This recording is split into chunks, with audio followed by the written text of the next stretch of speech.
Masu sauraro barkanmu da wannan lokaci. Barkanmu da jimirin sake saduwa cikin labaran da muke tafa da shi daga kasashen Nijar, Burkina Faso da kasar Mali akan wato abubuwan da ke faruwa. Wanda masu sauraro, a yanzu haka sai ku gyara zama domin ku ji wato wani mataki da gwamnatin wato Burkina Faso da kuma wato gwamnatin kasar Mali a yanzu haka ta ɗauka akan wato masu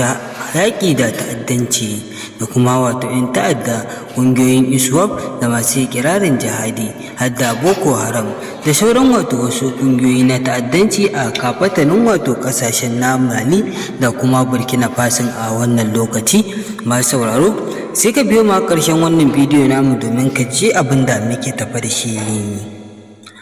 Amma masu sauraro, kada ka manta cikin wannan bidiyo namu idan ya kasance na shigo ka channel ɗin nan tamu ta farko,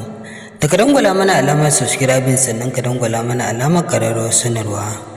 domin takan ne za ka dinga samun labaranmu zafafa da dumadumin su. Mun gode da ziyartar wannan channel ɗin tamu mai albarka a koda yaushe.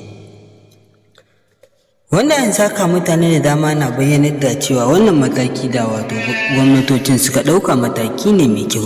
domin babu shakka yanzu haka gwamnatin ta tabbatar da cewa za ta ɗauki kwakwaran mataki akan dukkan waɗannan ta'adda da a kama a wato wannan ƙasashe, domin babu shakka za a mai hukunci daidai da abin da ya aikata. Kuma babu shakka yanzu haka wannan gwamnatocin ƙasashen sun ƙara siyan sababbin kayayyakin aiki don inganta jami'an tsaron wato kayayyakinsu domin shiga dajika don kawar da wato ta'addanci a ƙasashen na wato Afirka.